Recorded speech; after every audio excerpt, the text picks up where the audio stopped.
Hello, everybody. Welcome.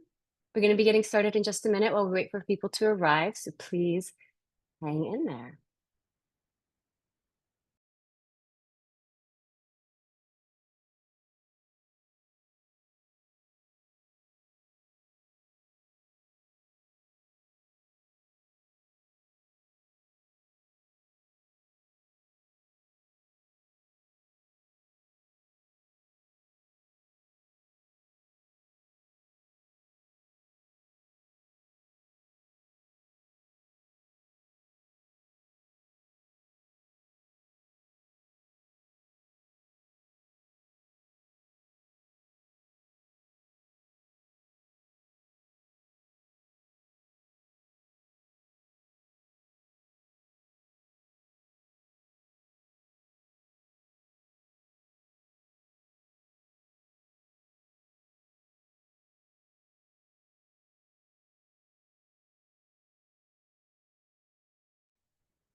Hello, hello. Join us. Hello. Did you change your name, Niema? Ooh, look at that. I got promoted. I got promoted to panelist. Hello, hello. Oh, Sam, I can't hear you. Hey, everybody. Welcome. We're giving it one more minute to let people file in, and then we are going to get started. We have the amazing Ryan Fleck with us today. We have the amazing Niema Jordan. And as always, BAVC team in the house to make sure that this all works and putting this all together. So thank you so much. Give us one more minute and we'll be getting started.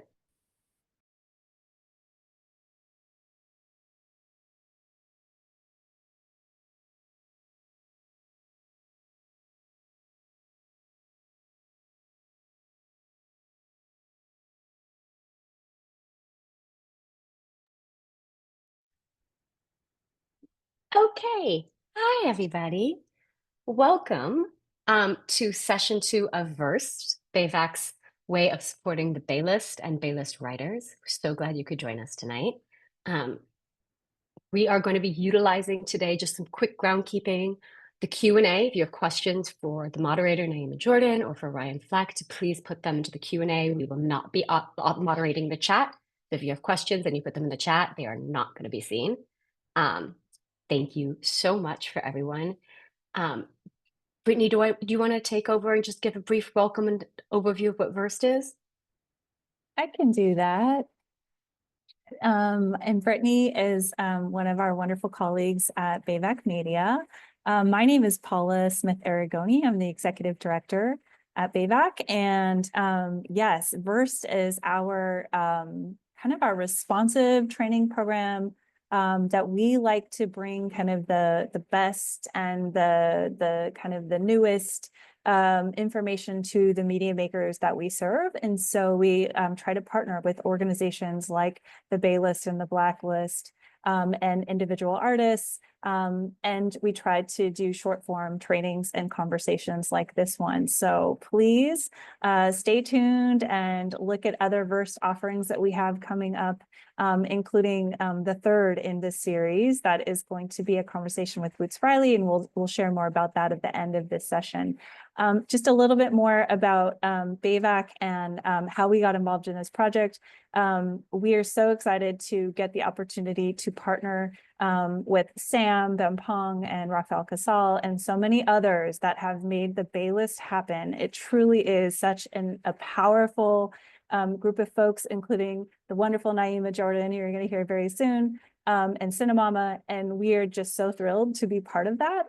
Our support of the project is also made possible by the Robertson Foundation, and we're so thankful for that support.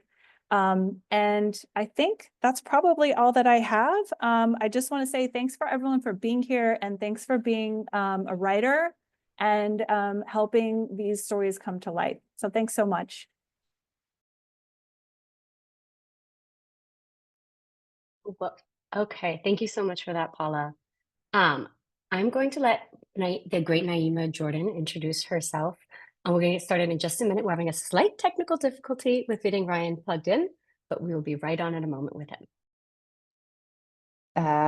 Hello, everyone. It's really funny because I know that there are a hell of people registered, but also I just see you all's faces. So I'm just like, oh, okay.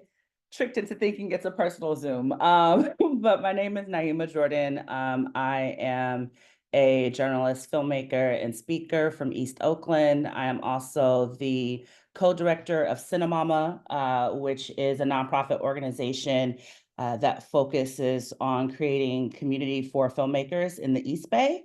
And I'm just really excited to be here today. We had a prep call where the juices were flowing and the questions were going. And so really excited to dive into some of the topics here and speak with Ryan about his process, about writing, about we'll really gear this more towards folks who are in the earlier stages of their screenwriting career. But again, as Sam said, if you have any questions that come up, be sure to use the Q&A, not the chat.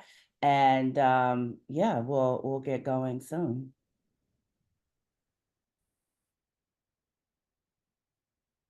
Amazing. Thank you so much, Naima. So as you can see, the amazing Ryan Fleck is here with us. I believe he needs no introduction, but I do want to give him the opportunity to introduce himself the way he likes to be framed. And then we'll show the trailers for Freaky Tale because I think we're all really excited about that. And then we'll kick the conversation going. Hi, yeah, I'm Ryan. I grew up in the Bay in Oakland. I was born in Berkeley, lived all over the East Bay. Currently in Los Angeles. I made some movies, some television over the years, and the new one, Freaky Tales, I've been trying to make for a long time. Finally coming out soon. Very, very excited about that one. And I work with a partner, Anna Bowden. We write and direct together. And unfortunately, she couldn't be here, but I'll make it work without her. Happy to be here. Amazing. We're really grateful to have you here. And with that, I'm going to switch it to a shared screen so we can all co-watch the amazing Freaky Tales trailer.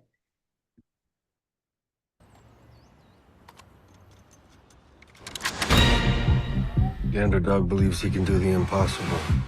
Defeat the bully, sell enough mixtapes to get out of the hood. But I can say with certainty, this underdog has seen his last day. Yo, wait, hold up. We gotta take it from the top. We got one more job for you. Sleepy Floyd, Warriors point guard. His house is gonna be empty on game night. He's got a vault full of ancient Asian artifacts. Yesterday was the last job. I did it. I'm done. You're done when we say you're done. Fuck you. What happened next has been debated over the years. But this is the tale as I know it to be. I found it! Did you see that? Yeah. That's so rad. You don't expect it. Hi, I'm Sleepy Floyd. Floyd's out there slicing people up with a sword. Can you repeat that?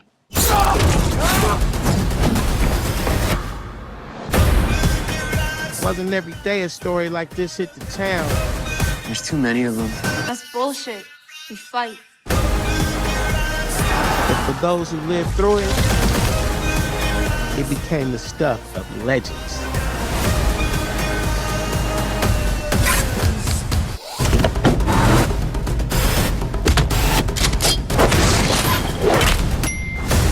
What happened here? You fucked with the wrong warrior.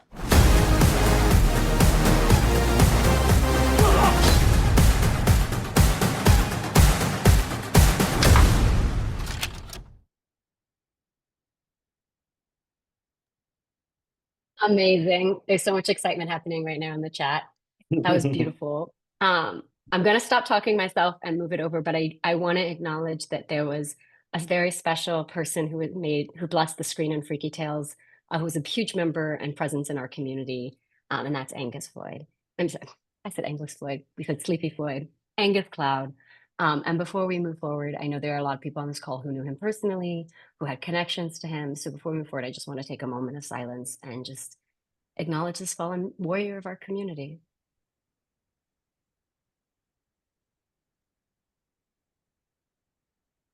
Thanks, everyone. And if you want to share stories about Angus or ask questions, the chat is a great place to share with each other. The Q&A is a great place to ask questions that will be put to Ryan. So without further ado, Niema and Ryan. Hey, Naeem, are you muted? Audio. There There we we go. go. I was muted for a second. I've been having some technical difficulties. At first, I was like, I can't see the screen, and now audio. But again, really excited for this conversation, and thank you for being here.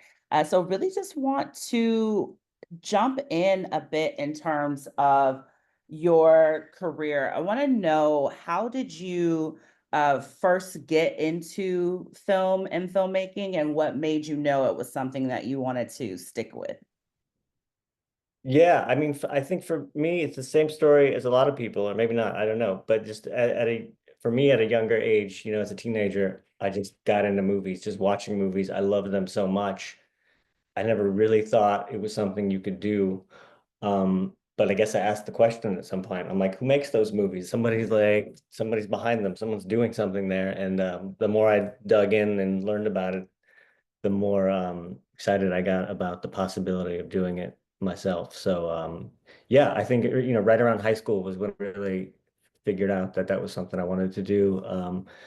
I went to Diablo Valley College. I went to DVC for a little while and studied theater there and all the other stuff, and was there for a few years. And then I ended up going to NYU for a few years, and then made my first feature there called Half Nelson. And yeah, I think for me, it was stories. I had stories that I felt like I could offer, stories I thought I could tell that were interesting to me, and I had to just hope that they might be interesting to other people as well. Got it, got it. And you talk about Half Nelson and that being your first feature. And I know that it was also that you started with a short before you went on to the feature. So can you tell us a bit about like the thought process between doing a short before a feature and how that might have benefited the process for you? Yeah, that's an interesting one, actually. So in 2003, I had a short film unrelated to Half Nelson that I had made at NYU um, several years prior. I got it into Sundance after actually submitting it several years in a row and being rejected. I just kept submitting the same movie because I thought it was kind of good, and maybe so I got lucky that they had new shorts programmers that final year. And they accepted it, and they didn't know about the previous times that I had been rejected. So I went in 2003 and I saw a movie called Raising Victor Vargas by a guy who went to film school at NYU. I didn't know him, but he was there around the same time as me, Pete Solid. And he made this beautiful, beautiful movie that I just loved and adored. And I realized when I saw it, oh, that was a famous short that he had made. It seemed like a feature version of a short he had made while at NYU that we all knew about. And I said, oh man, this seems like the way to go. If you're ever gonna make a feature film, it seems like a short is the way to get attention for it. So what happened was Anna and I, we had already written the feature for Half Nelson, right? But we just didn't know how to go about it. And it was that year at Sundance that we realized, oh, let's sort of reverse engineer it and make a 20-minute short with sort of the key ingredients that the feature has, and see if that can help us. And it did. We got that into Sundance as well, and met some folks who were able to help us get that to Ryan Gosling and get that feature made. Got it. That's amazing. I didn't realize that was the order of it. But I also love that for Sundance, you submitted the same thing over and over again. You're like, no, somebody is going to get this eventually, and they did. So I think that's really great.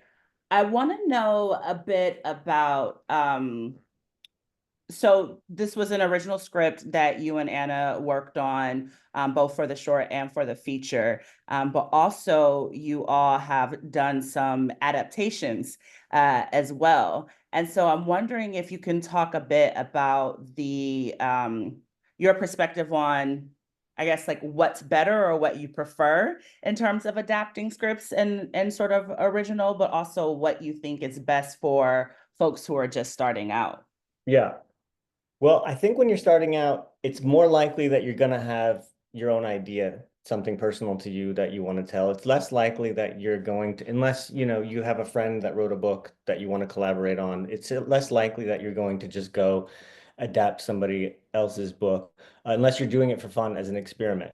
So, I mean, I would recommend when you're starting, what's that story that is not being told? What's the movie that you want to see that only you know how to make? I think that's what Half Nelson was for us. Like, this is a movie that I want to see, and who else is going to make this? I guess we need to make it. Same with Sugar, our second movie. That was a movie we really wanted to see. And then those were both independent films made before we had joined the DGA, and it's hard to make a living making movies at that scale. You know, both those movies were successful, but they didn't pay us much. We were just happy to make them. So what happens is when you have a little bit of success with a project, then Hollywood is what exists for like adaptations, because some producer somewhere options a book that they own, and then they want to hire a director to write it and to write it and direct it perhaps. And so those are the jobs you need, right? So that I wasn't less passionate about making It's Kind of a Funny Story. Um, but it wasn't like I need to tell this story. I part of it is like I need a job. What stories appeal to me? You know, I need to make a living in this field. How how can I sort of, without compromising my integrity as a storyteller, incorporate my own personality and make something personal. And so that was one that Anna and I responded to, and we made it kind of a funny story. And then we went back and made Mississippi Grind after that, which was an original idea based on movies that we used to like, you know, from the 70s. And then of course we did Captain Marvel, which is a pure adaptation, right? Those are coming from the comic books. So again, another job, one that we were equally passionate to do, but you know, happy to get a paycheck at the end of the day. Definitely. There was so much in there. I want to go back a bit because you're talking about telling the story that only you can tell, right? And I think that as artists, as writers, we have these different stories in us. And like, how do you know like which of your stories is the one that you should like really put all of your energy behind and try to develop? You know, it's the one you keep coming back to. And it's a good question. And I don't have, you know, I can only speak to my experience, right? And none of this is a rule for anybody, but it's uh Anna and I will throw ideas around all the time, and then there'll be one that seems like it has legs, and we'll start writing notes on it, and we'll start outlining it, and we'll spend a fair amount of time maybe even beginning the writing process on a story, and then just realize it kind of fizzles. Like it doesn't live within us for that long, and maybe we just couldn't figure out how to, you know, break the story in a fun way. And so it goes away, and maybe we come back to it, you know, a few years down the road.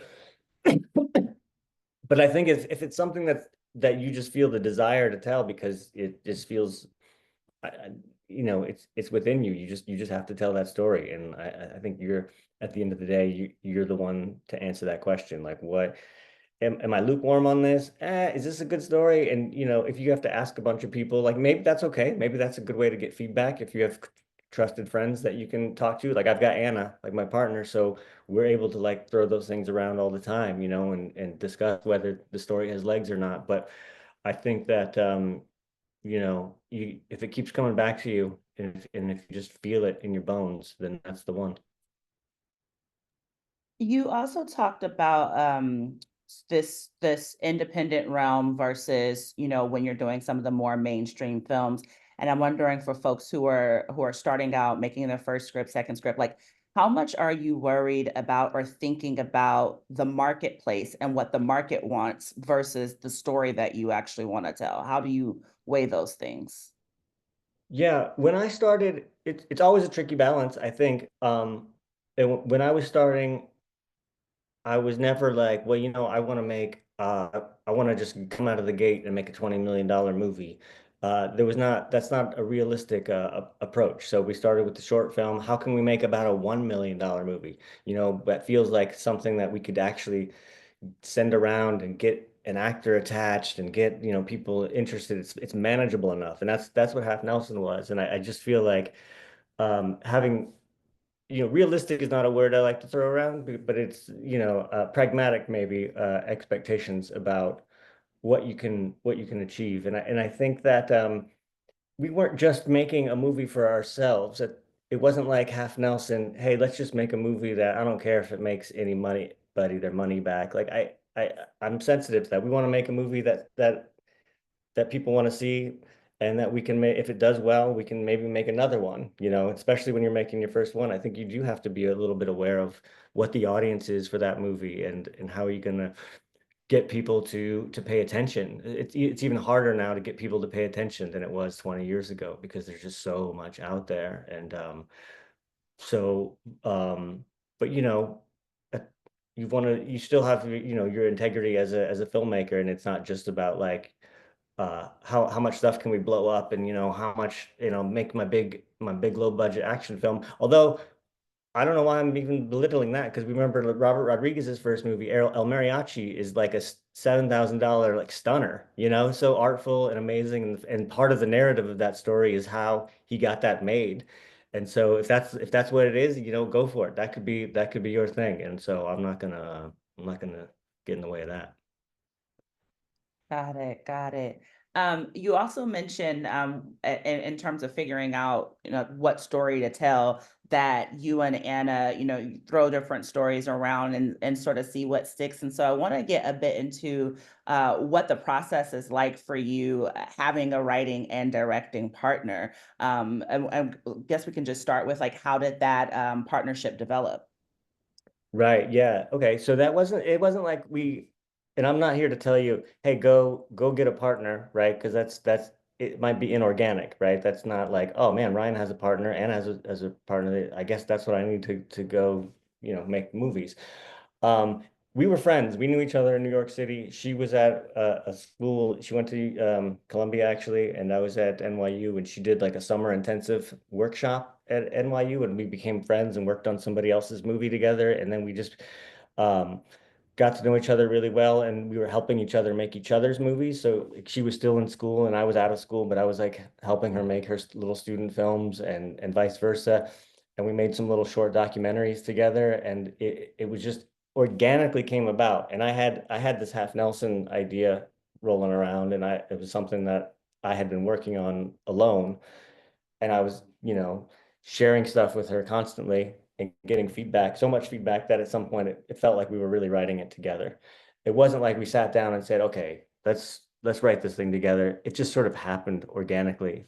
And on that movie, I'm credited as the director. It was non-DGA, so at that time there weren't a lot of co-directors other than not even the Coen brothers were credited as co-directors back then. It was a rare thing. So um, I directed Half Nelson, and then I got a lot of attention for it, and I realized that it wasn't like a fair representation of our partnership. So that every movie we'd made since is written and directed by the two of us. So it's great. I mean, it's just great because there's so much to so many challenges to navigate this business, and the business side, but also the creative side. So when you could be going down this road, writing, having a great time, and there's value in that. Having a good time writing is great. Um, and then when you finish, or you want some feedback, and who are you going to show it to, right? And so Anna and I are always the first people that we've got that along every step of the process. I think that having a good somebody that can give you good, honest feedback is essential. Um, you can show your mom the script and she may love it, but unless your mom is like, Susan Laurie Parks or or some, like a playwright, then that might not be the best feedback, because I don't know how, honest that can be.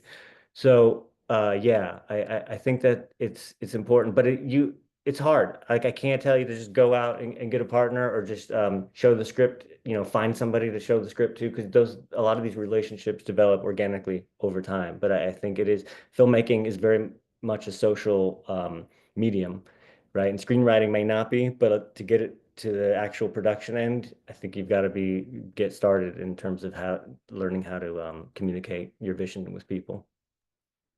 And for you all's process, like, is it like one person is sitting with the script for a while and then you share it with the other and sort of take turns writing? Or are you in a writer's room just throwing things out? Like, what is that actual process for the two of you? Yeah, all of that. So it's really, it starts with a lot of conversations, a lot of just throwing things around, seeing what sticks, getting mad at each other for not appropriately liking each other's ideas. There's that all happens, and that's fine. And then what I've described this before, I just remembered it, and it's something fun that happens when you're writing with a partner, which is sometimes there's a third idea that happens, right? It's not my idea, it's not her idea.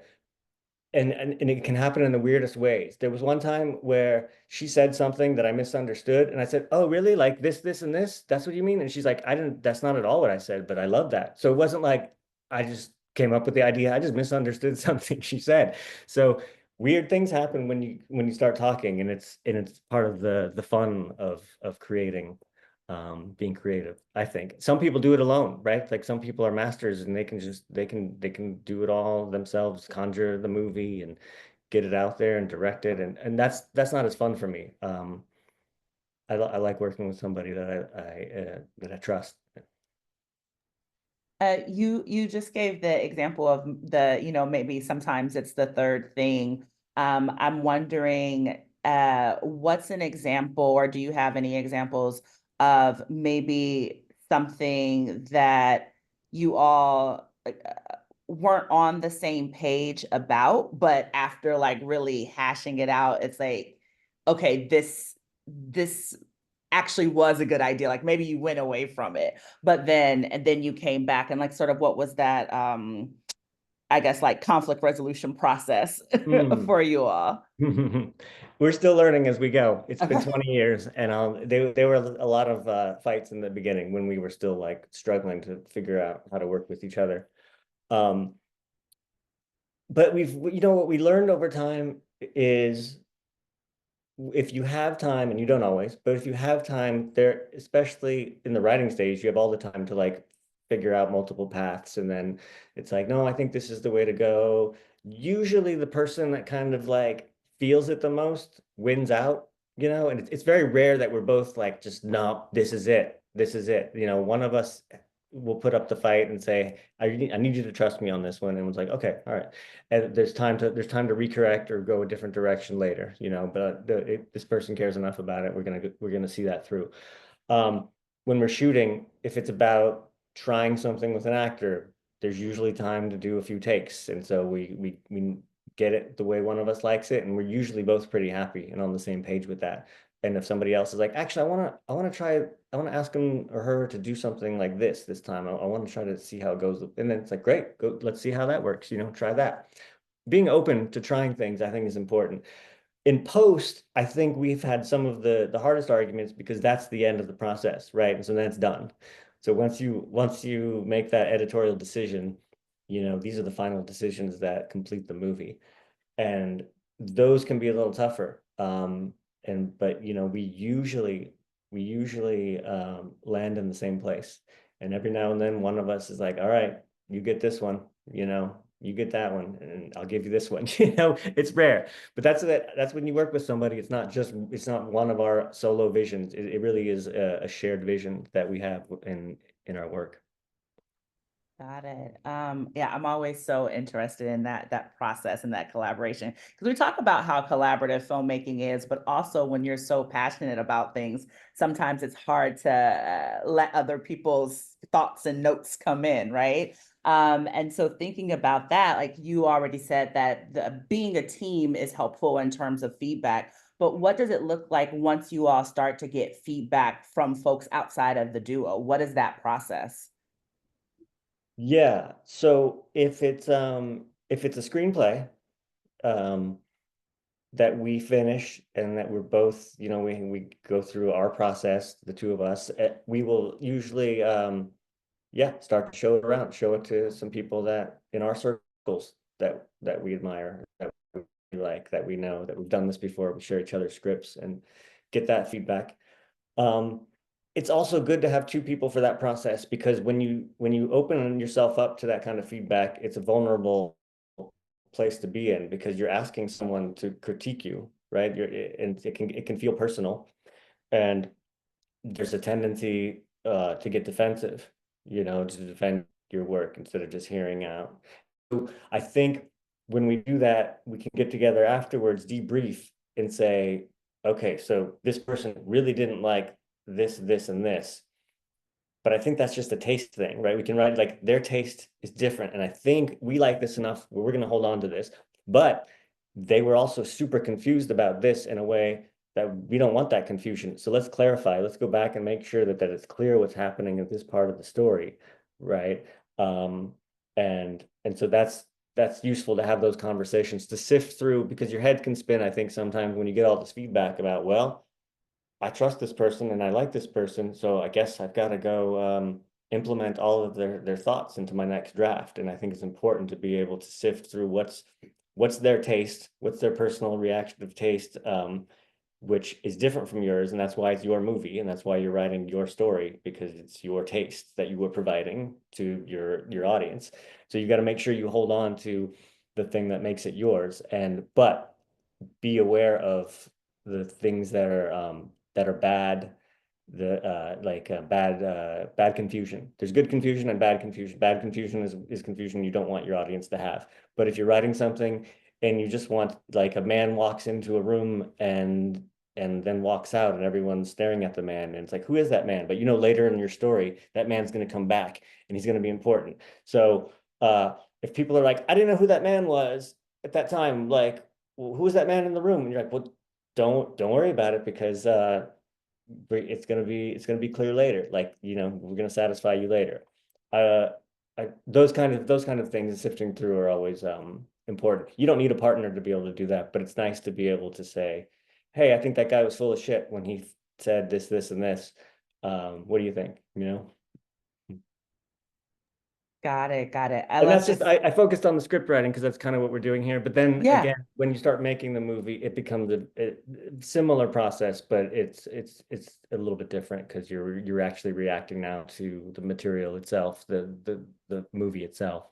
Definitely. And I love this good confusion versus bad confusion. I wrote that down for myself.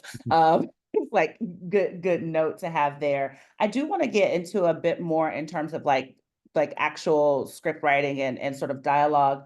But before we go there, just thinking again about the folks who are giving the feedback. I know you said don't ask your mom unless she's Susan Laura Parks, but what other criteria do you have, or might you suggest for like really being able to filter through like who we're sharing our scripts with, at what point in the process are we sharing those scripts? I think that would be helpful guidance as well.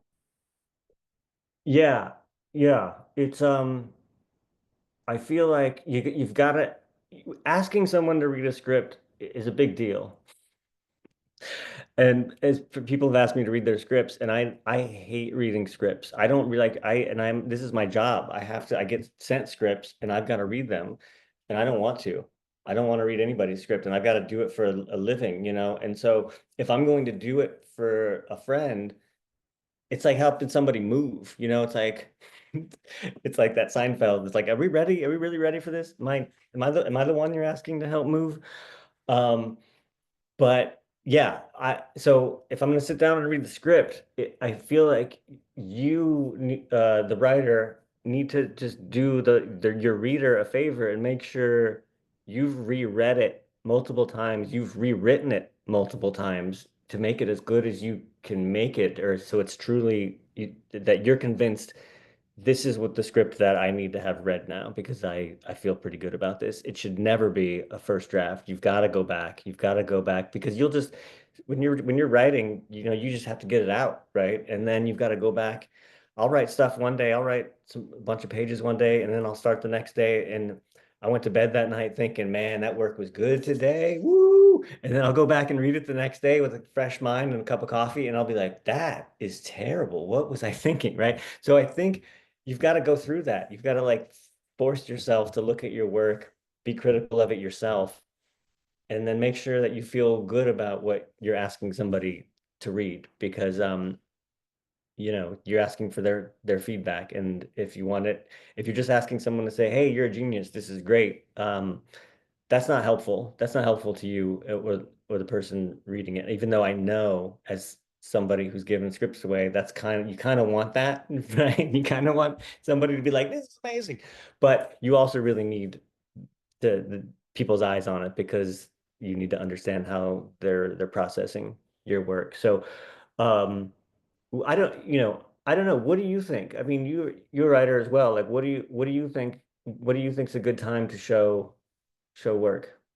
I definitely love to like sit with it a while, but as you were talking, like this idea that you can just get it out, like part of me is like I edit too much as I'm going, and so that keeps me from getting the work out. So it's good for me to like basically try to share a little bit earlier, so I have this self-imposed deadline. Because if I know someone else is going to read it for me, then I'm not self-editing too much to where like it never gets out into the world, right? Or never at least gets to those folks.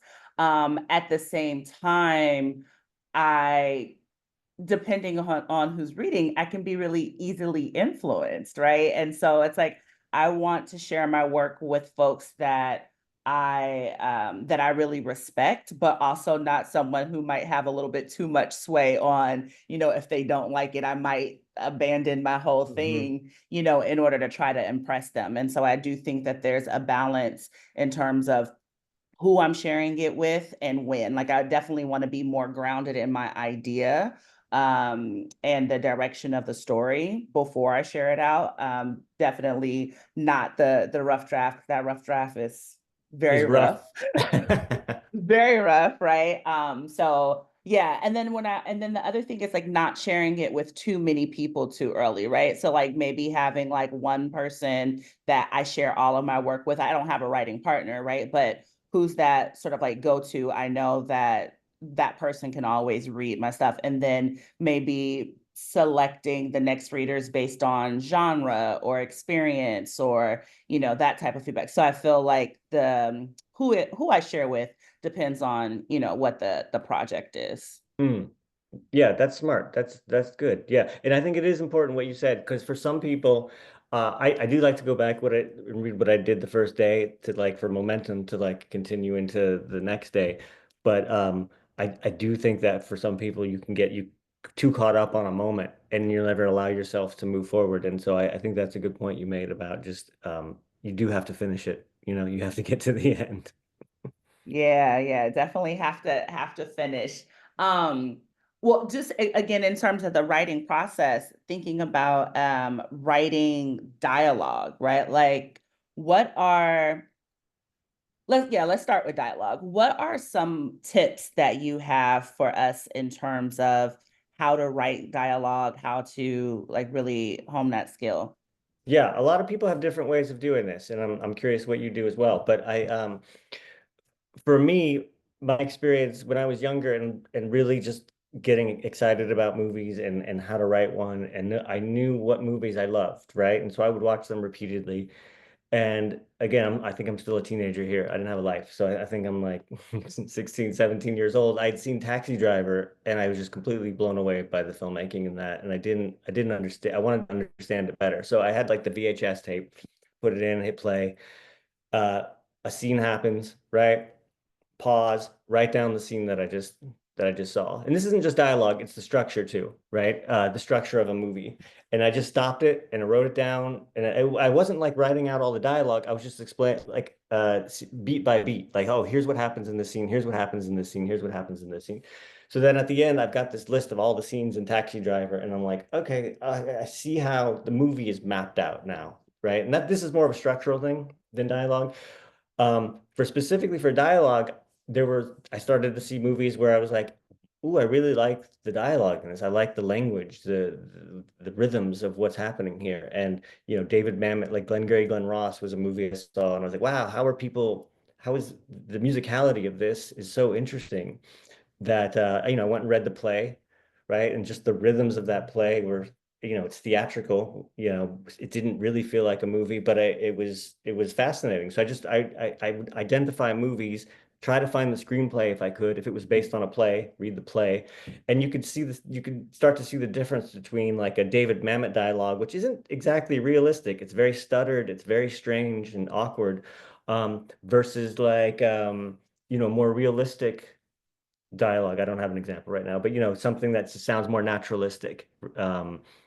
In the movies of like Mike Lee or somebody like that, you can start to say, oh, these are rhythms that feel more like I might hear in normal life. They're not as stylized, but I see what they're doing here. And then when it comes time to write something myself, I'm kind of emulating what I like about Mamet or what I like about Mike Lee or what I like about you know, I don't know, somebody who wrote a Spielberg movie, Scott Frank or something, and Out of Sight or Tarantino, any of these guys, just like you start trying to like copy them, and that's okay, right? Because this is stuff we're all still learning in this early stage, and out of that copying, your voice starts to potentially emerge, where you're never going to actually sound just like them.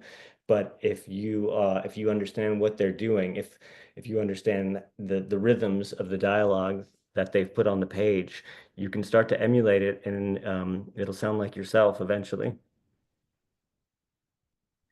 I really like that in terms of like sitting and writing down like what you're seeing on the screen. I tell people all the time, like, go find a script of a film that you like, right? And just read those through. But there's something also for me, as you see, I have this pen in my hand. There's something about pen to paper for me that really helps me to process. And so I think that like taking notes on dialogue would also be a really great thing in terms of process. I watched an interview with you before where you're talking about Mississippi Grind, and you were talking about going to casinos and hearing the conversations and how that influenced. So can you talk about the research process and just the like being outside of it all that also helps you write dialogue? Yeah. For Mississippi Grind, I was not a poker player, but I was always sort of fascinated with like the gambler lifestyle, and I knew some people who were. And so Anna and I, we did like a road trip, similar to the one in the movie, where we just hit up all these little riverboat casinos, from Iowa down to New Orleans. And we would play poker. I didn't even know how, and I started kind of figuring it out. I, read some books, studied it a little bit, and then we just sit at a table and play and listen to people talk. Sometimes they would have, you just meet some interesting characters, and you hear the language of what goes on at a poker table, and start to incorporate that into the script. There's speaking of poker, there's Brian Koppelman and David Levine, who created the show Billions. They also wrote the movie Rounders, which was a poker movie, and Anna and I directed a few episodes of Billions. And Brian has an interesting thing. If you follow him on Instagram, he's always, besides his new thing with weightlifting, he'll like talk about overheard dialogue, and he'll just post. He'll be like, "Hey, I was just walking down the street, and here, check this out. I heard these people. I overheard just this little snippet of conversation," and he'll just kind of like relay what he heard and how that might be turned into a scene. And it's super fascinating. My mind doesn't work that way. I don't overhear a lot. Of conversation I don't live in New York anymore. That's part of it. I mean, maybe when you live in New York, you're overhearing a lot of snippets of conversation.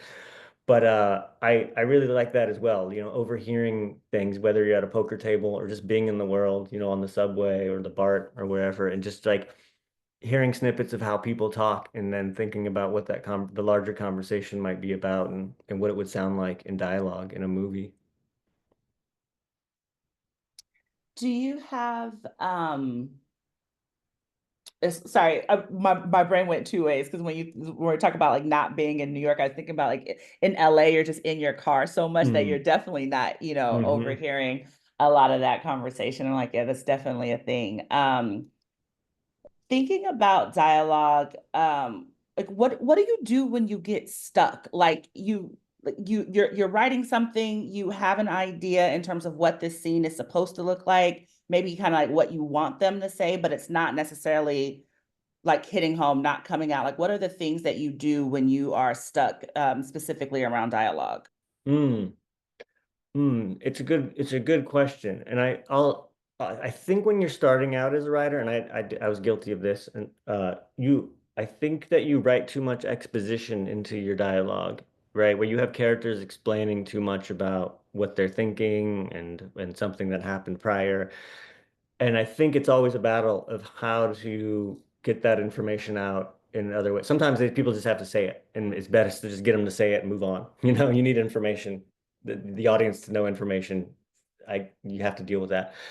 Uh, but if the scene just becomes too much of that, if it's only about that, then it's boring, you know, and it doesn't work. And so I think finding clever ways to just what can get across to your reader and to your audience without doing it through dialogue. Like, is a character looking at something and they see something that reminds them of something, and another character sees them seeing that and they're seeing them process. Like, these become tricky things to write.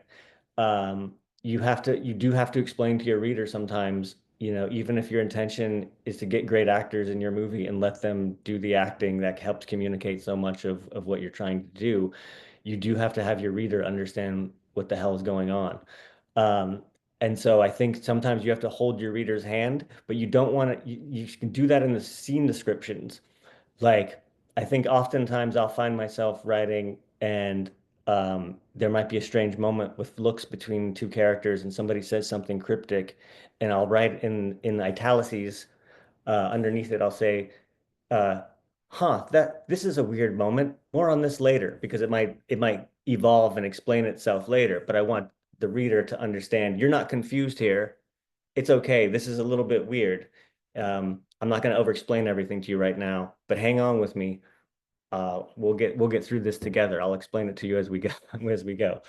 I think that's something I've learned over the years, is to make sure your reader is also engaged with you as in the writing process.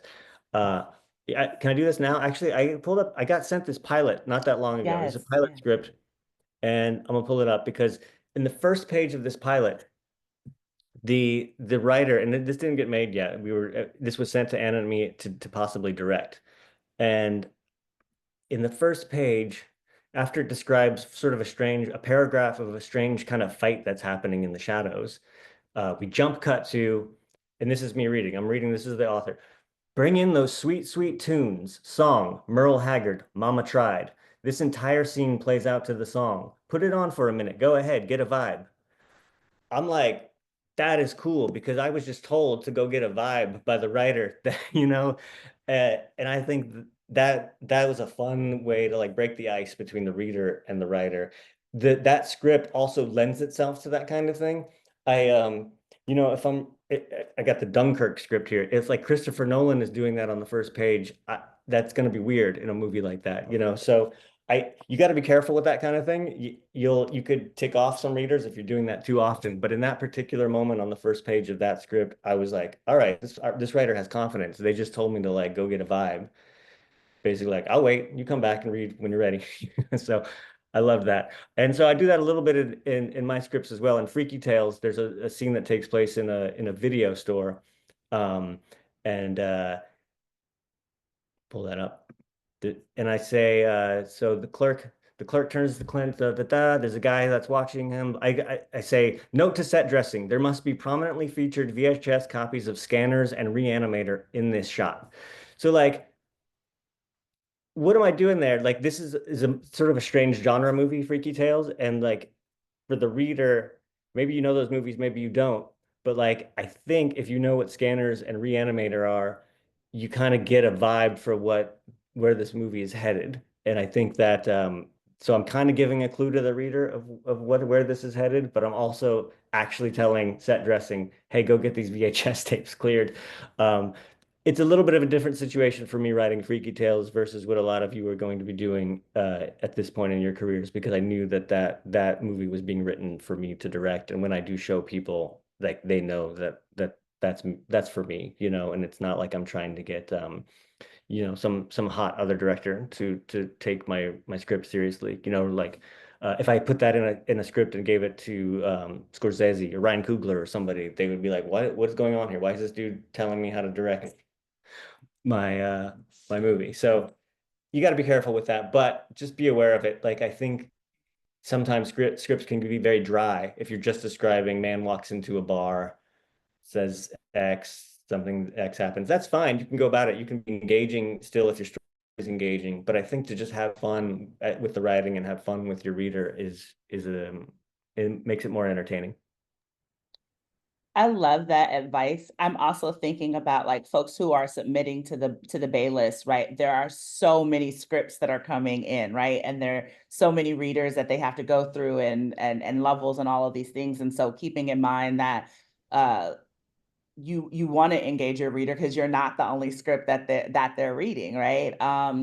And thinking about that, I know you gave the example of like folks told you to, go and listen to a song and get the vibe there. And that feels like that might be very bold for someone who's, just starting out. And like you said, it's not, it won't work for every script. It works very much for that. What are some other ways that we can keep in mind that would be helpful for the reader to keep them engaged? And like, what are things that we need to pay attention to for the reader versus like the audience? Like, how are we separating that in our writing? It's a good question. I don't know that I have a quick answer for you on that one.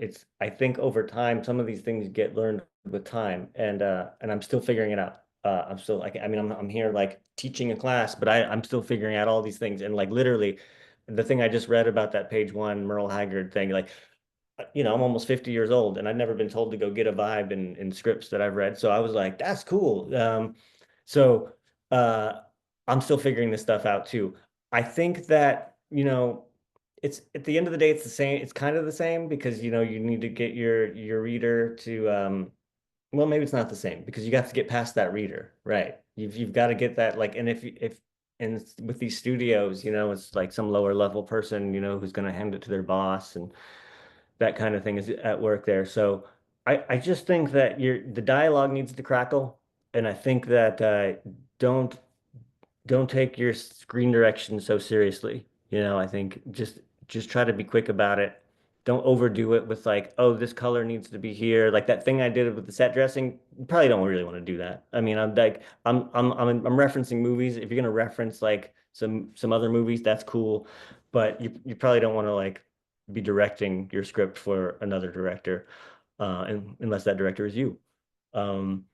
But yeah, I just think, some scripts and, when I still do this, but I think there's a tendency when you're writing to get super serious. And I think if you can just step back and remember to like make that dialogue crackle and describe things to minimally, right? You don't need to get into every detail of the blocking of a scene. Parentheticals, the things that happen under the character's name that it explains also like how they're saying it. Use those sparingly. I think if you're giving too much direction on how somebody says something, it's just I tend to ignore those things too because they get in the way of my read. So if I'm reading a script, I don't care that much about how the actor is supposed to say it. So and it just interferes with me tracking the story. So I would use those sparingly. Yeah. Got it. Got it. We're going to open up to questions from the audience in just a bit, but I'm wondering in terms of tools and resources, like what are some of the maybe books that you would recommend or sites that you think are really good for screenwriters? Like, do you have anything that you would suggest for folks? That's a really good question. I'm looking at my bookshelf. When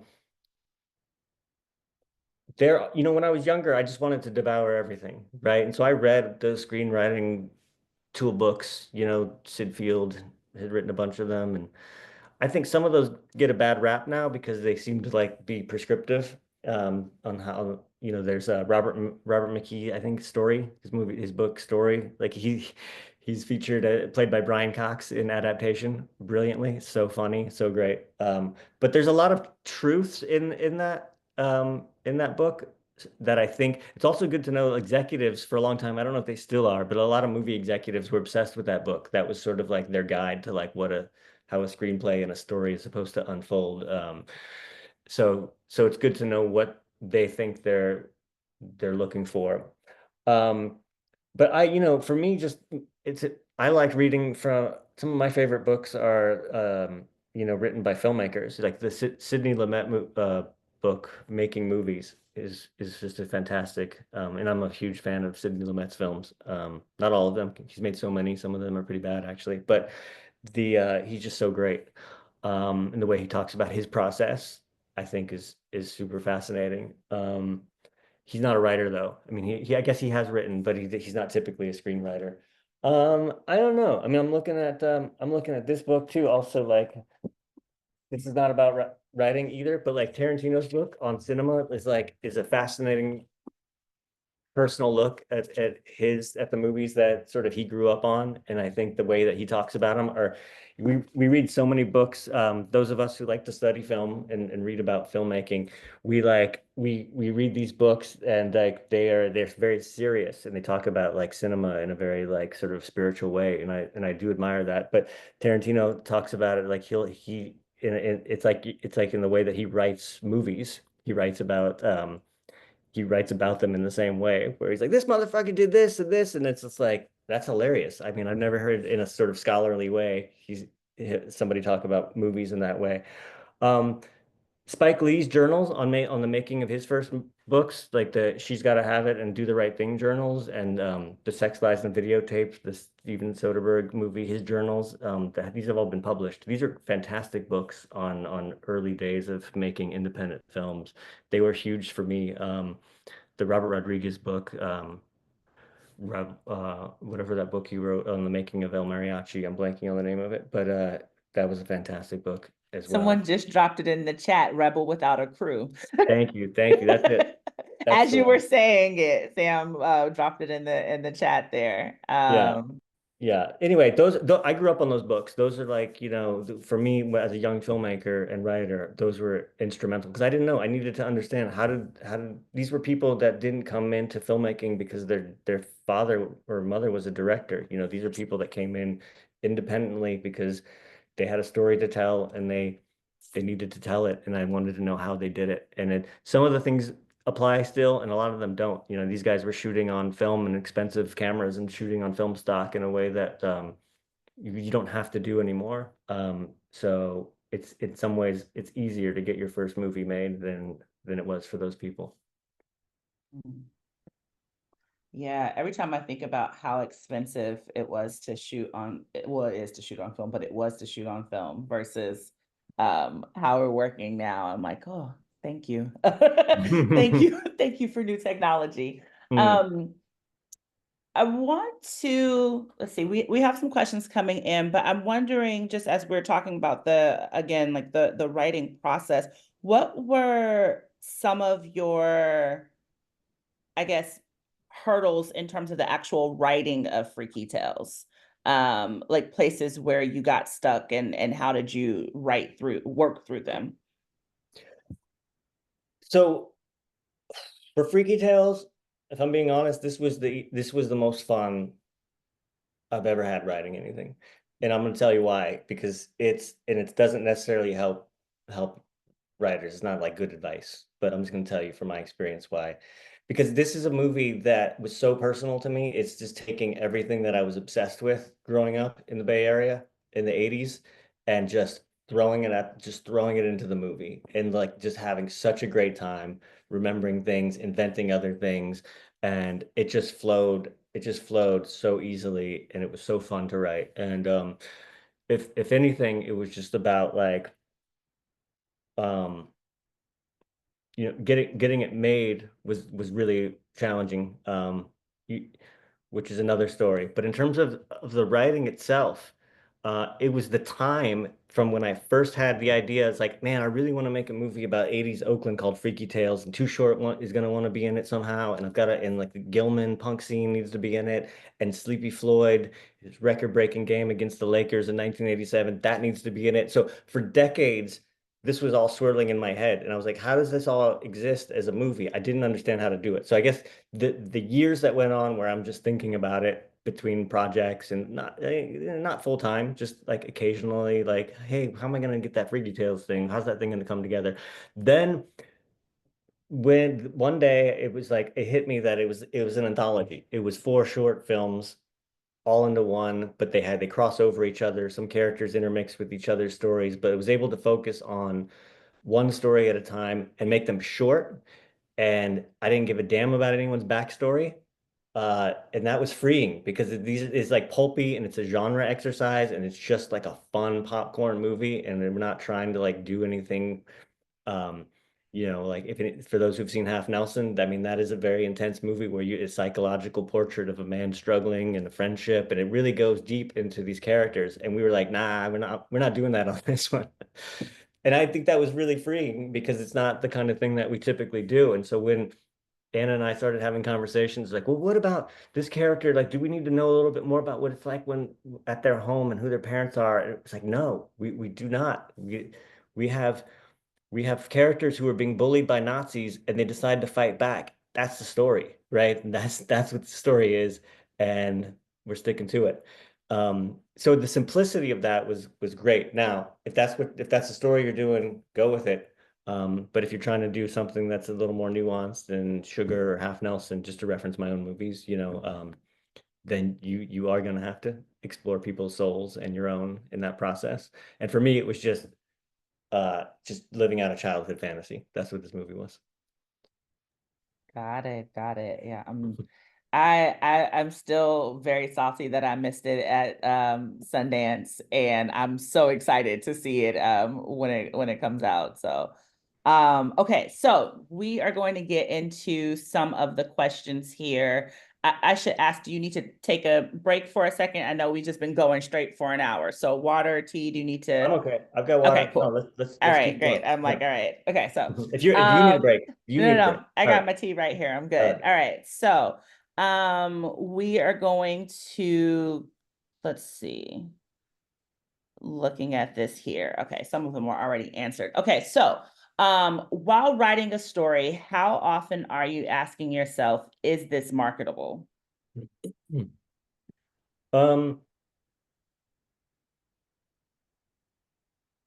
Not that often. I think it comes back to I think there are experimental filmmakers. There are like true artists that make movies that exist for museums, and I think that's a really it's a different thing than what I do.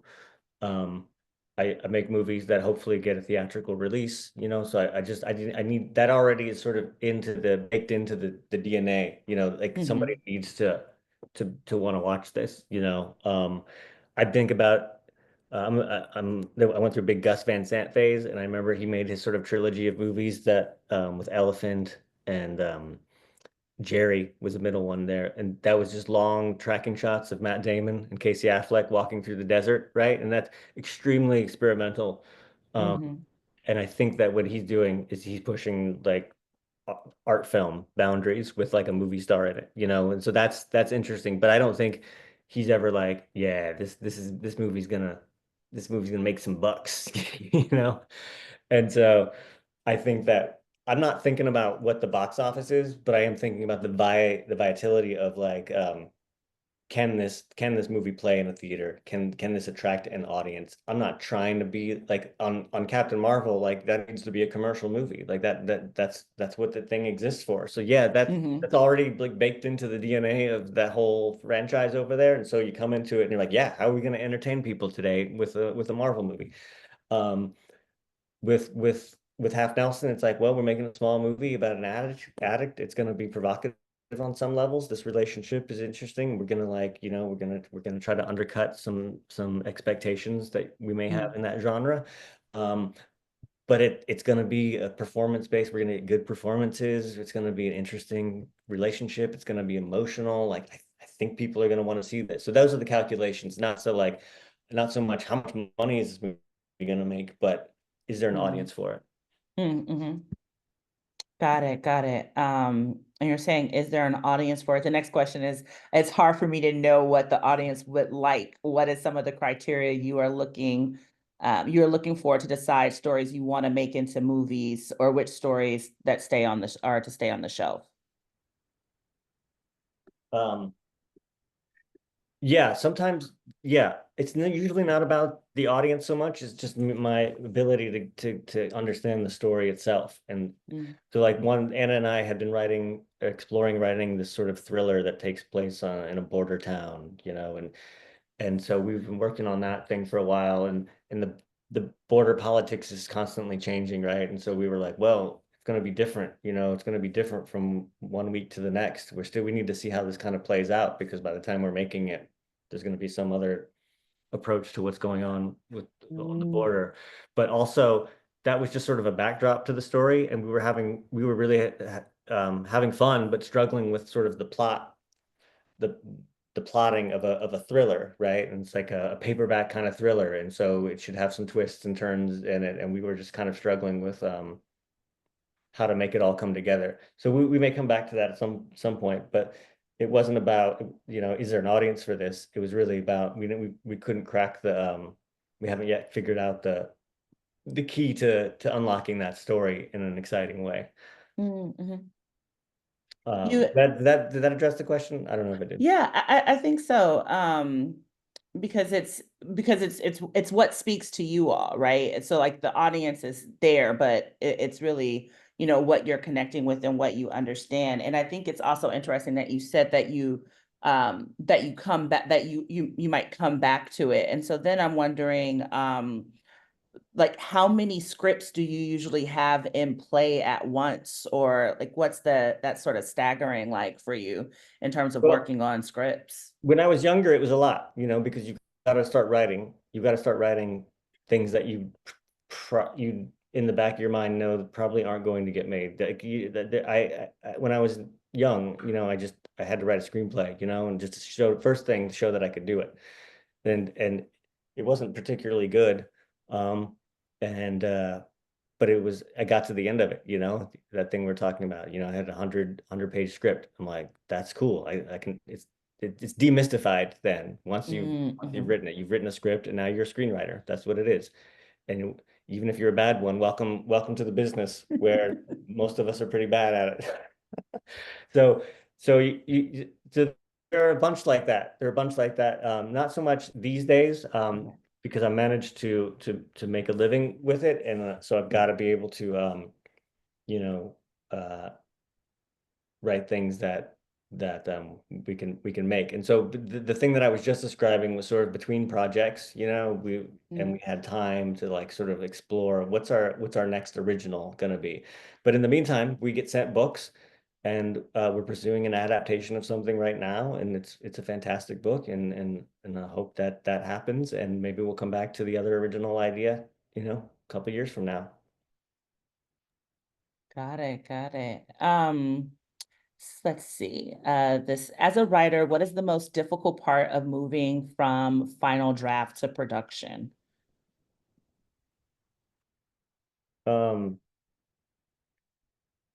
It's I mean, this is everyone knows this. Convincing somebody to pay for it, right? I mean, this is the key, right? When you're done writing, when you've got the thing you want to make, and then you get somebody who potentially is interested. You somehow you get an agent, or you get somebody who gets it in the right hands, and then that person has, if it's independent, which it probably will be when you're starting, they've got some mandate at their company where they're like, I can make a $4 million movie. And you don't know, because you just wrote it, and you don't necessarily know, but maybe you wrote an $8 million movie, right? Because you've got a car chase in it, or you've got some visual effects things happening in it that you don't know that are necessary. You were just writing your story. So then, you've got this interested company, and then they tell you, well, somebody breaks down your script, and they're like, yeah, you got an $8 million script, but we're interested if you can make it for 4. And then you're like, oh, okay. And then I got to take out that car chase. I got to take out at some point, you have to make some really hard decisions about what your movie is, right? Because if it was an action chase film, and you're going to take out the chase, then what is your movie, right? So you've got to figure out, can you make it for half the price? And so those are the really tough decisions. And you would think, and this is going to be frustrating to hear, but we made Captain Marvel, and that movie made $1 billion at the box office, and getting Freaky Tales made was extremely difficult. You would think that it would be easier for us, and it was extremely challenging. And we went through this exact same process. Now, it wasn't a little movie to make. It's a it's a sizable indie. It's not a low budget indie, but it's sort of a mid-level film. And there's action sequences in it, and it's set in the 80s, so it's a period piece. That's expensive stuff to deal with. And we had to make hard decisions in the writing. And we held on to others, and thankfully we managed to get the right partner who was willing to finally just to make the movie without sacrificing the integrity of it. But I think that's where maybe our past films helped us, because somebody trusted that we would deliver something good. But yeah, that's the hardest part, especially when you're starting, is the compromise, and you kind of have to do it. Everyone has to do it. It's just part of the process.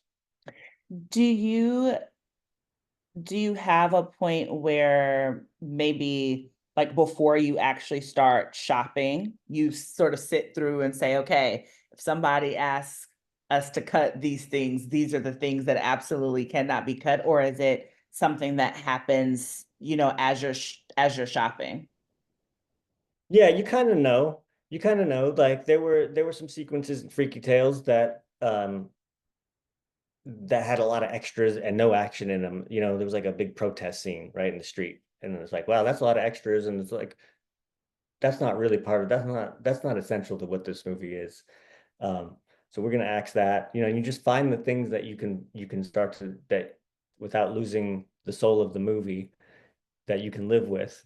So I think you just kind of know it inherently. Like when you are writing, you're not thinking about that. You're like, yeah, someone's gonna make my movie, and this is what it's gonna be. And at a certain point, you've got to go back and look at the script and say, what can we afford to cut out? And thankfully, there's a sizable action sequence at the beginning of the movie and one at the end, and we were able to preserve those miraculously. I don't know how they're still in the movie, but we've got it done. They made it happen, Okay, let's see, couple more script specific questions here. Okay, do you have any thoughts on how to create quiet or slow moments in scripts that feel purposeful and not indulgent? It's a good question. It's a vague question because I don't know specifically how it relates to the story the person is thinking about. But I just know that in Half Nelson, there's a lot of quiet scenes between Ryan Gosling and Shrika Epps, who plays Dre in the movie, and their friendship, and there's just a lot of quiet moments between the two of them. And I think it's a quiet movie, and I think that your story dictates that, and if you're going into it knowing that you're making a quiet movie with characters who are going to be exchanging looks and doing some good acting, and and it's that kind of movie, then it in your bones that that's the kind of movie you're making. And so in the scripts stage, I think on Half Nelson we overwrote some scenes that ended up becoming quiet. I don't know if people know the movie, but there's a scene where a young middle school girl discovers her teacher getting high in the bathroom, smoking crack in the bathroom. And in the short film version of that, she comes in and he hides the pipe, and they kind of have like a little exchange. There's a little one-page scene where she asks a question and he evades the answers, and it's dialogue. And then that same script, that same scene more or less existed the same way in the feature. Now it was Ryan Gosling's idea, brilliant actor. Like, what if we played this more physically and quietly? And we didn't have this sort of Q&A between the two of us. And I'm just having like a reaction to the drugs, and she has to take care of me. She has to kind of like get me some water, and it's more of just a silent physical kind of interaction. And the scene is so much more powerful. It's amazing. Like we were sitting on set. It's my first movie directing, and I'm watching these actors do this, and I was just blown away. And I was like, man, I don't know how I got here, but this is some cool shit. And so That's the stuff that you learn as you go. And I think if you're just open to the suggestions from your actors, which can be a slippery slope, right? But if you just have a good trusting relationship with them, and you rehearse a little bit and you can kind of explore these ideas before you just get on set, I think that's how you find those really beautiful, quiet moments. Got it. Oh, these questions are pouring in. Okay. When we were talking about feedback, you had said being able to determine if something was someone's like if the feedback was valid or if it was like it was just a taste issue, like, oh, that they gave that feedback because that's their taste. So this says, it's a taste thing. Do you recommend finding someone who you know will resonate with your style or subject? Yes, that's really good actually.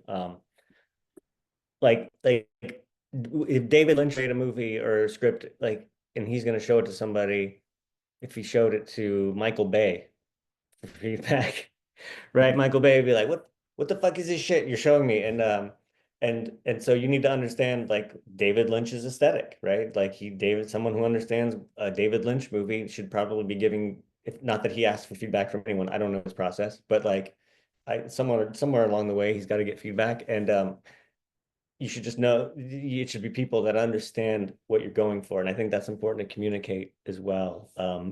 Instead of just handing over a cold script, making sure the reader is a little bit prepped for the kind of movie they're about to read. You know, is it like Moonlight, you know, or is it like The Usual Suspects? You know, is it a thriller? You know, just they should be aware of what the journey is, so they're not trying to like figure it out. You know, when you go to a movie, you usually very few people go into it because they got dragged there cold, right? You know, you've seen the poster, you've seen the trailer, you have a sense of what you're getting into, right? And you still want to be surprised along the way, but you have a sense of the kind of movie you're going to. So I think the same thing should apply for a reader of the script. Let's see. How many drafts do you typically go through?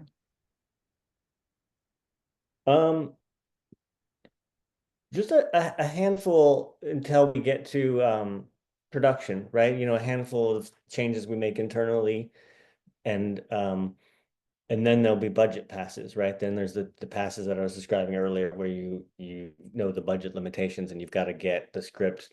You've got fewer days than you had hoped to make it, and you don't have as much money as you would hoped to make it. So then you've got to cut things. So those are the hard ones, but I don't think of those as drafts because those aren't like creative anymore. Those are just like getting to the realistic place of production. I don't like to do a lot of rewriting. I mean, I think it's necessary, but I think that I don't know, a handful of drafts, less than 4. Got it. I'm just throwing that out there. I don't really know. Sounds right. You say sounds about right. No, but I definitely get that in terms of like not wanting to do too much. But I think that the distinction between what's the creative rewrite versus like what are the passes that are now being done because of budget or other restrictions, I think is a helpful distinction. Let's see. What's your process of getting really awkward dialogue to a better place when the seed is there, but the written isn't working? I think you've got to strip it away.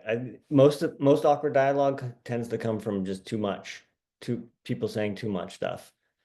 And I think that if you can look at plays or look at those movies that have a nice rat-a-tat style, you can like kind of see like these short exchanges, you know, read some Aaron Sorkin or you know, just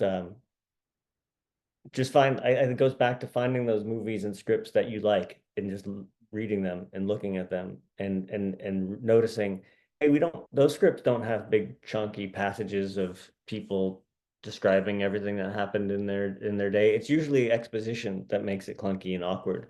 And if you can find a nice rhythm, that's everything. You know, I read the script after I saw the movie. I went and read the script for The Master, the Paul Thomas Anderson movie, and he's of course he's writing for himself to direct, right? But like he's doing some wild stuff with the dialogue. Like in the scene between Joaquin Phoenix and Philip Seymour Hoffman, he'll have like characters saying like they're doing their auditing thing, they're whatever that weird Scientology shit they're doing, and like they're going back and forth, and he'll- and then he'll just have the character's name, right? Like, and then there's supposed to be dialogue under it, but he'll just put a dot dot dot, which allows you to say, oh, that character's thinking, and then the other character continues talking.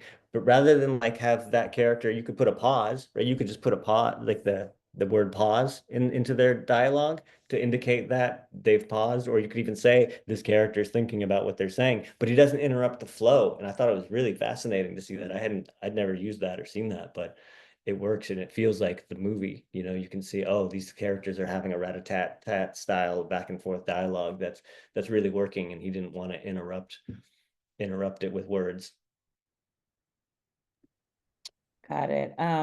It's as you're saying that, I'm thinking about like what are some of the things that I really like, that like what it would be like to go and read the script, because also this space of like how you write something when you know you're the person directing it versus how you write something when someone else is directing it. I think that that's a really interesting thing to consider as well. I'm guessing that most of the folks who are here are, well, actually, I don't know if most of them are writing for themselves to direct or writing hoping that someone else would direct it. But what are, if it's for someone else to direct, is there anything that you think they should keep in mind in their writing?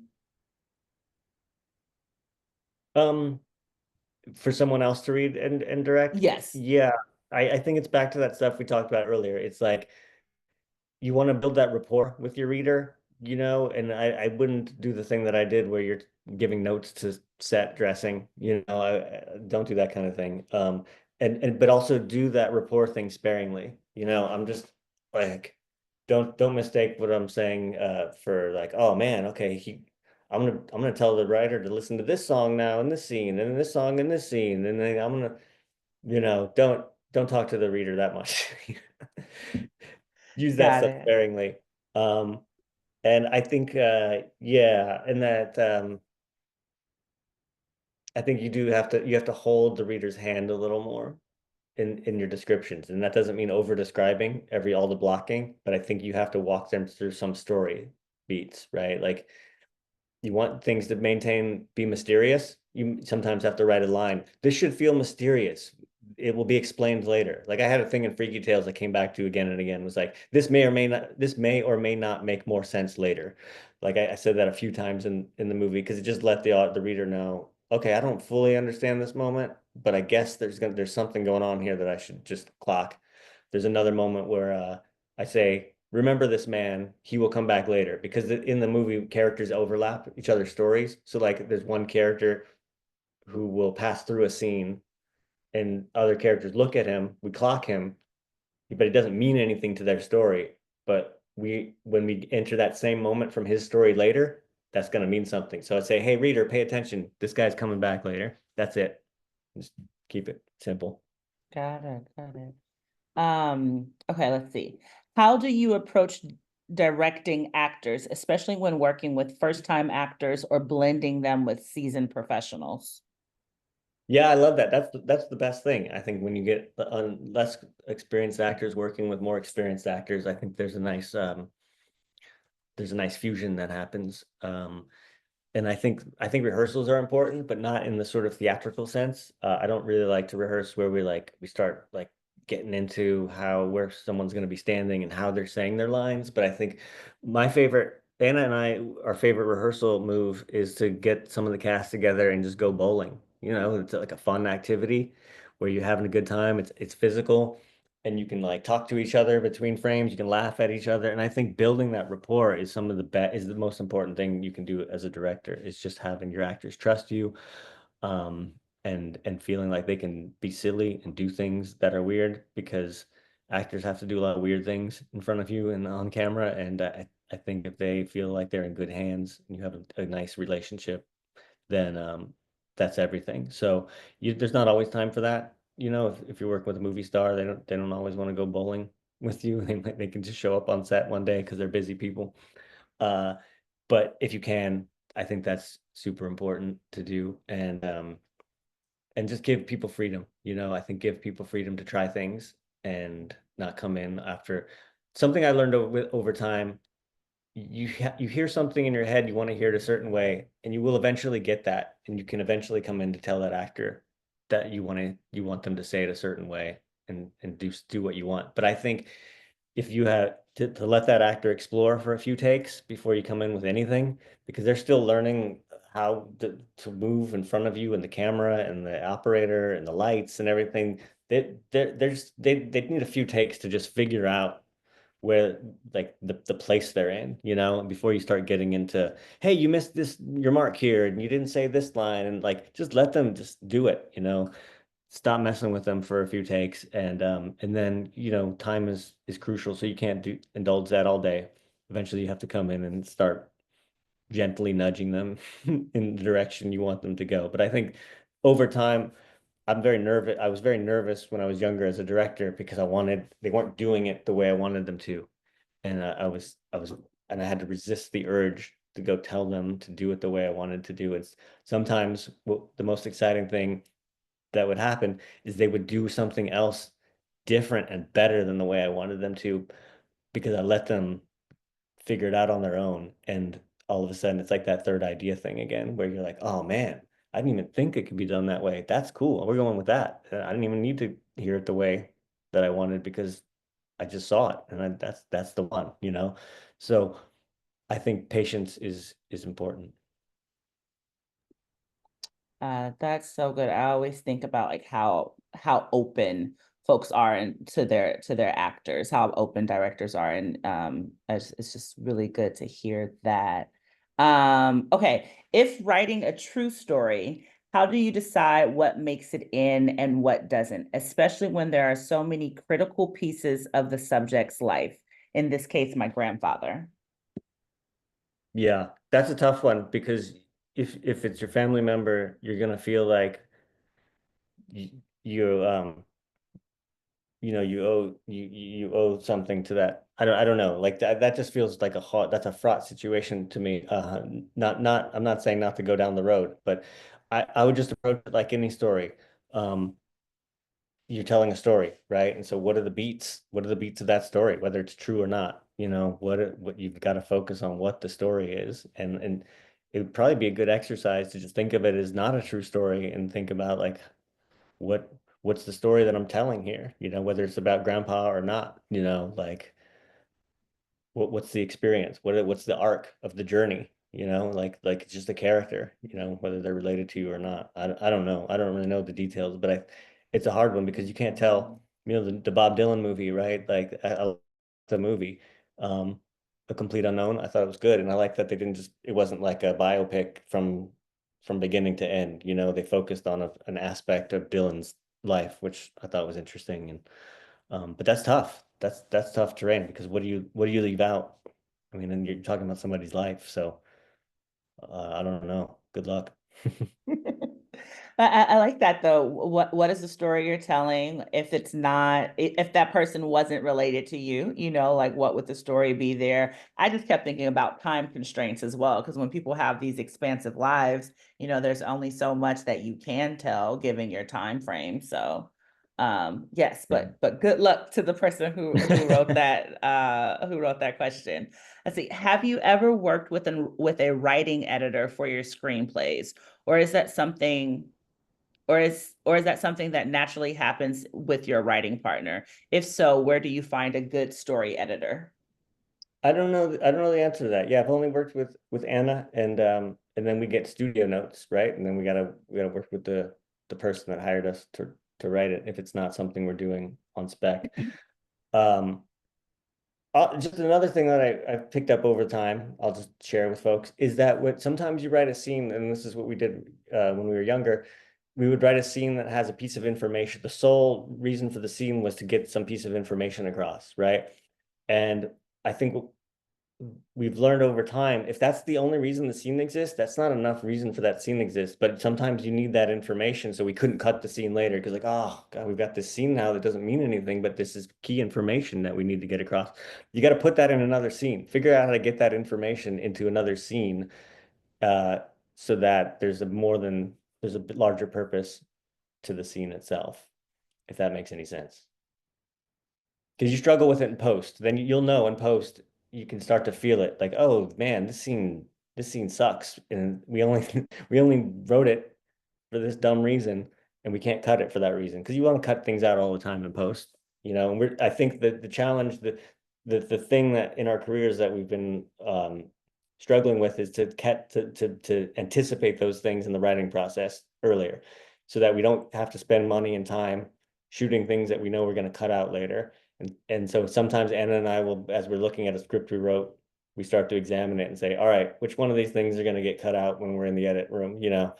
And we can like, oh, I see it. I see that scene's going to go, isn't it? I can see it already, you know, and you can start to flag those things earlier. But it's like, oh, but that information, we need that. So, all right, great. Let's cut that scene, put that piece of dialogue in another scene or whatever. And those are tricky things though, I think, to learn out of the box. Yeah, that sounds like a hard process. My brain now is like, what if you thought you didn't need it, but it turns out that you did and you didn't shoot it, you know? So yeah, definitely something. Yeah. It's better to cut things. That's true. Better to cut things out unless you just you're on a limited budget and you need to figure out how to maximize those days and hours you have shooting, and you really, yeah, it's hard. I know. I'm just like, whew, sounds very, very, very daunting. Okay. Do you use a software such as Final Draft? If so, do you write with the camera angles in mind, storyboard? And does the length of the story come into mind and have an influence on the story timeline? Yeah, Final Draft is pretty standard. Yeah, I think you want to know a ballpark of where you want to land. You know, I think the rule in screenwriting is usually a page a minute. So, you know, when they made The Brutalist, I don't know if you had if you had a 300-page script or not for that. But I try not to. I don't like long things. I mean, I love that movie, but for myself, I try not to write long scripts. If we can keep it in under 120, as if it's a feature, then that's where we kind of want to be, unless it's some big epic, you know. But I haven't done anything like that before. Got it. There's another part to this person's question, which is, okay, your trailer was filled with action. Did you write that out as a story sequence that reflects a snapshot of the story, or just pick the sequences that give it promo action value? Yeah, all those sequences were written into the. Let me just pull up the script since I had it up earlier. There's sort of the first action sequence at the end of the first chapter, and we have a character. Let's see, I don't want to give too much away, but there's a fight between these punk kids and these neo-Nazis. And so one character shouts out and the fighting begins. And with that, a battle cry, the punks charge at the Nazis and the Nazis flinch, not at all prepared for what's about to go down. And then I write like Batman style, right? I go like in a comic book, I go clack, a bike chain rips through Nazi flesh. Thoink, a bat connects with a Nazi kneecap. Thwack, knuckles break a Nazi nose. Snap, crackle, pop, the punks swarm. And then I say, note to reader, the sequence will explode with comic book razzle dazzle and a dose of magical realism. The violence will be alternately gracefully choreographed and brutally raw, but always colorful and exaggerated. And then I get back to describing more of the action in that sequence. So yeah, like you just write down the beats of the action sequence that you see. And then there's famous movies, like, I don't know, what's the famous one? Like Ben-Hur had like a 10-minute like chariot race or something, or a big action sequence at the end of it, and it just had one sentence, is like they I don't know, they race or something. I forget what the movie was. Maybe it wasn't Ben-Hur, but it was something like it just described the most basic one sentence description of like a huge action set piece. And then like so much was happening. Okay, let's see. I'm visualizing the things that you're saying, and I'm just like, oh, okay. Have you read Kill the Dog? If so, do you agree with the premise? No, I don't know what that is. All right. Well, we will go on to the next one there.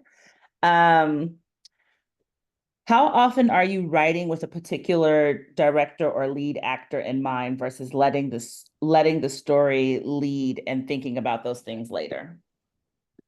I usually do write with a director in mind, and that's me. Uh, but or Anna, or both of us. And we don't typically think of actors until later. It's very rare unless we know we're writing something. Like we got hired to do Captain Marvel and Brie Larson was already attached, so we know we're writing for Brie. That's rare. I don't know that we typically think about acting. You might, for yourself, you might want to think about, oh, this kind of person will be great in this, and then you just kind of like it helps you ground that person when you're writing things, and you can imagine that person. Whether you go out to that person eventually or not. So I don't think there's a problem with doing that. I don't typically write with specific people in mind. Got it. Okay, now we're gonna get into some industry questions. We have about 10 or so minutes of questions left before we wrap, but industry questions. Given the current state of Hollywood and streaming platforms, where do you see independent filmmaking heading in the next decade? I don't know. I'm bad with that stuff. I don't have big vision for the future. Like, I'll ask you, I mean, I have the same thing. You're a filmmaker as well. I watched your show, by the way, the first episode. It was fantastic. Congratulations. Thank you. Thank you. Eyes on the Prize, everybody. Check her out. It's really good. But Thank you. yeah, I'm curious what you think. I don't know. It's just hard. I feel like I'm getting older and it's always a struggle. I remember when I was starting I was making a documentary before I made feature films. Anna and I made a documentary, and we were at one of those like New York work places where people meet financiers, and you're all meeting the same people, like speed dating.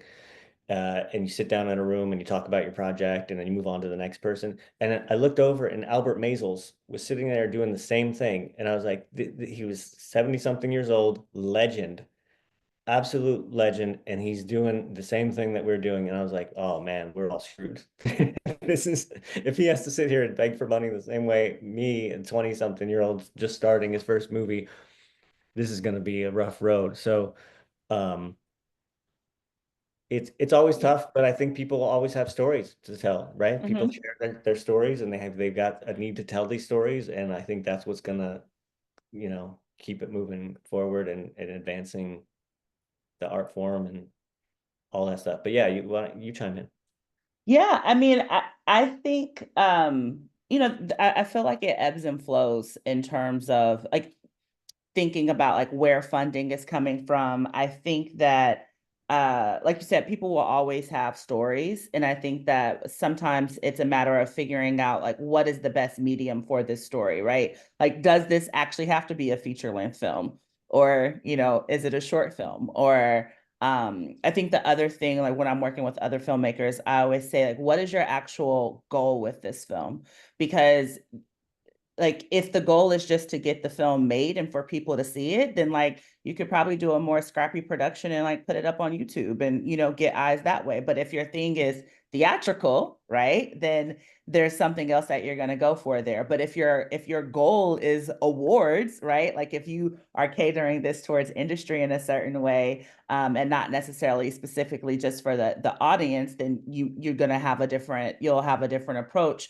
And then I think also this space around streamers is really interesting too, because people have different directives depending on the year, right? Like what's their mandate? Like one year they might be looking for something, and then the next year that mandate completely changes. And so you also I don't think you can create based on what that landscape is, right? But I think the other part of it is you still have to figure out how to sustain yourself. And so then that becomes like, what are the things that you're doing in addition to film, right? Or what breaks are you taking? Or what types of films are you making? I know a lot of documentary filmmakers who said that they would never do reality TV, who went and did some damn reality TV, right? Because that's where the check was coming from. And so I think that there's a lot that people have to think about, but the storytelling is always going to be there. And I think there are some interesting models where people are a bit more concerned about IP. And so like you're writing a script, but what are all the other things that go along with your script? That you could possibly sell or package in a different way. And I think that some of that more business and strategic thinking is necessary now. I think that Mm. there was a space where we could really say like, we're artists and we're gonna focus on the art, right? But that's not really a sustainable model, especially in these times. Because yeah, I've seen very established folks going for the same grants as some folks who are not so established and been like, oh wait, what's happening here? Or even that Ava DuVernay went the foundation route for Origin, right? Shows that there are new things, so you have to be open in terms of, you know, your process. But I could definitely go into that business sort of space of it for a long time. Yeah, good I don't know. points. Did you have anything else you want to say about that before I got to some of the other questions around industry? No, it's just interesting to see how it's changed and keeps continuing to change. And like the streamers that were their whole selling points were that they didn't have commercials, now have commercials, and it's like, well, wait, are we full circle back to TV again? Oh yeah. Feels like I'm paying for cable again. Yeah, definitely. But like you said, it evolves. And so you do have to figure out like how you're evolving with it, right? Okay. Can you talk about pitching? What are your tips for pitching your stories? I just made a face like I had like a reaction to pitching. Some people love it. It's weird because I'm not one of those people. Some people are good at it, and some people are like too good at it, and they're better at pitching than they are at making the movies, you know? And so that's an interesting skill because you're like you're a salesperson, right? And you're like almost conning the person that you're pitching into believing in you. I don't know any of these people. I'm just saying I feel like that is a thing, that is a phenomena that may be happening in Hollywood. But I the it's really I'm so allergic to pitching, and I'll have to do it an occasion like we all do. But I've written scripts like especially indie stuff where I'm just like, look, this is the movie I want to make. I'm not gonna pitch Half Nelson or Sugar to anybody. Like I'm gonna write the script, and so now they know what the movie is. Here's the script. You like it or you don't. But so I'm so anxious about pitching that I would rather write the movie itself. But like it's not sustainable. You have to like part of pitching is getting a job that then you get paid to write the script. That's part of the idea. And so it's necessary. I'm bad with pointers. I've asked, you know, Anna and we pitched a few things and we just kind of like memorized stuff, but we're trying not to sound like robots, right? Because we memorized the pitch, and that's just I feel like I'm out of my body. Like it doesn't feel natural to me. I'm not having a conversation. The best pitches are when you kind of are able to get into a dialogue with the person you're pitching to, and they have questions, and then you can like you're just talking more loose, and then I'm not all tense about what the pitch is. But I found out there's, you know, a lot of writers who will write out their pitch and then just read it. And I think that's acceptable now. And because sometimes, you know, we're writers, we count on our words to like convey what it is we're trying to say. And we're not necessarily salespeople or actors. So it's more comfortable just to read it sometimes. And then I think that's fine. I've been told that's fine. And I haven't done that yet, but I think I might try that next time I have to pitch, just because I can just rely on the words. But I don't have a lot of good tips for it because I have a lot of anxiety around pitching as well. And so sorry for that. Yeah, I don't enjoy pitching. So I I definitely I understand, and I also understand why everyone's like, please give me some tips on that. Okay, so this will be our final question. But do you have any tips for the right or appropriate way for emerging screenwriters to connect with more established people in the field? I don't know how it works these days. And I think so when I was starting, it was really like you got to get to a film festival. You got to make a short film, and you get to a film festival, and then you got to get the right people to see the film, or like you send it out. We had VHS tapes. We would send them out to agents, right? The VHS tapes, and then it became DVDs, and we would send the DVDs to hopefully to the right people. And so that I don't know if that still how it works or not.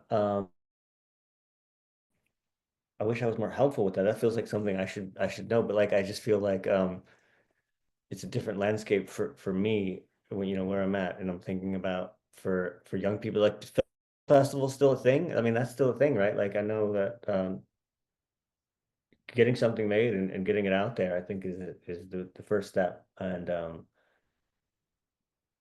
I don't know. I think some people are against agents, right? I was actually told when I was starting out not to get an agent because they're all gonna screw you over, right? So this person clearly had a bad experience, and this is a well-known filmmaker too, well, indie filmmaker, and so I'm like, wow, this person told me not to get an agent. So Anna and I were like keeping agents at bay for a while, you know, and this one agent who ended up being our agent, and he's been for 20 plus years, Craig Castell at WME. He was trying to, like, he represents Ryan Coogler too, and a bunch of other filmmakers, but at the time he didn't have any other clients.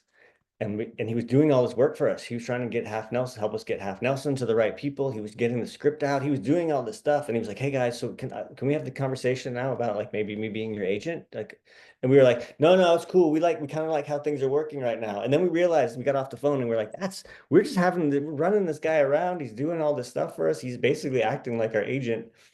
Why did that guy tell us not to have an agent? And so I think finding an agent, somebody that you trust, that you get along with, who believes in your work is crucial, because I don't know people in this world. I didn't know Hollywood people, you know, before I started making movies. So he was instrumental in getting our first movies made, and still is. I think that's yeah, I mean that's really helpful to hear. So sometimes you, like you said, you get this advice and it's based on what someone else experienced, right? And then it's something completely different for you and your experience. So definitely appreciate you sharing. I would say for the person who asked that question, I think, you know, coming to things like this, I know Bayless had a writer's salon last week, you know, going to events where there are people who are in the industry, but like you said, making the work, because I think sometimes you show up to a space and you want to network with people, but if you're out all the time and not actually doing the work, then that could also be an issue, right? So definitely thinking about that. But Ryan, thank you so much. Thanks. This Really was an appreciate you. amazing Yeah. Thanks for convo. the questions. I really, that was great. Nice conversation. Yes, thank you. And I think somebody is going to come back on the screen and usher us off of here. Okay, there's Sam. I got you. I got it. you. Well, Thanks so I really much. just want to thank everyone for coming through, but really, like, Ryan, so much about why we're doing this is about accessibility, right? The Bay List is, you know, when you started, when Rafa and David started, when a lot of these people started who are partners on the Bay List, there was no like pathway, there was no ladder to like this is the steps. And so if we can shorten that ladder and push it back for some folks to climb in, I think that's really important. So giving of your time and freely just sharing with this, it's not a normal thing that a lot of people in the industry like most people in the industry don't give themselves that much access, but the Bay is a place of community, and that you're just like, yeah, I can give you 2 hours of my time to answer questions and help folks coming up. It's a big deal. And I just want to say thank you to you and to you too, Niema. Like spending your time facilitating community in the Bay for filmmaking, taking your time to talk to Ryan and the research that goes into these conversations. I also want to plug HBO, Eyes on the Prize. Everybody watch. Niema Jordan directed the episode 3, right? So it was all Produced episode 5 and 6. We worked on the series, but produced episode 5 and 6. Yes. So the series came out yesterday. So it is a premiere week for us. It's great. amazing. Yeah, the first few episodes are fantastic. Yeah, I'm gonna keep watching. Yes, and everyone, please, it's April 4th. Freaky Freaky Tales. Tales, yeah, April 4th. Yeah. It's a big fun show, and if the Bay doesn't show up to watch a Bay filmmaker show about the Bay, we have a problem. We do. Somebody said we have a problem. right? Somebody said recently to me that like, how many films are there about New York? Why are there only like 3 that I can name about the Bay? Like, this is a place of so much culture, of so many people. So if you want to see more films about the Bay, show up, support, pay those money, sit in the seats, let the companies know this is the content you want to see. And so with that, I'm going to kick it to BAVC and Paula, who's the executive director at BAVC. who heard what we were doing and was just like, how can BAVC support? How do we help with that access? How do we make sure our writers put their best foot forward so the industry sees that there is something in the water here? So I will pass it to Paula, and thank you both so much. Sam, thank you. Actually, one of the only things I wanted to say was just how much we all appreciate Sam's leadership from trying to get better film production credits in the Bay Area, doing research, pulling us all together, working on workforce development. It's the whole deal. So Sam, thank you so much. And of course to Raphael as well, to Niema and Kat at Cinemama, and just so many people that are here in this room, to Julia Robertson again, who's here and is the screenwriter. And we're so appreciative of that partnership. Thank you, everyone. And then just to the Blacklist also for the incredible opportunity that we all have to submit projects on their portal and for this whole project. So it's been just a wonderful partnership. Thank you, everyone, and stay tuned. We will have our third and final session in this series happening in March with Boots Riley. More information to come. And if you have time to fill out the survey, please do that. And last things, thank you, Ryan, for your incredible just candor and humor. And we can't wait to see your film. Thank you. Thank you. Good luck, everybody. Yeah, nice talking to you guys. Bye, everyone. Bye. Amazing. April 8th, y'all. That's the deadline for the Bay list. Just a reminder. Oh, some people are still on, so I'll also say March 12th, Boots Riley, same deal, same story, new moderator, more access for you. Yes. Thank you, Sam. Thanks, Ryan. everyone.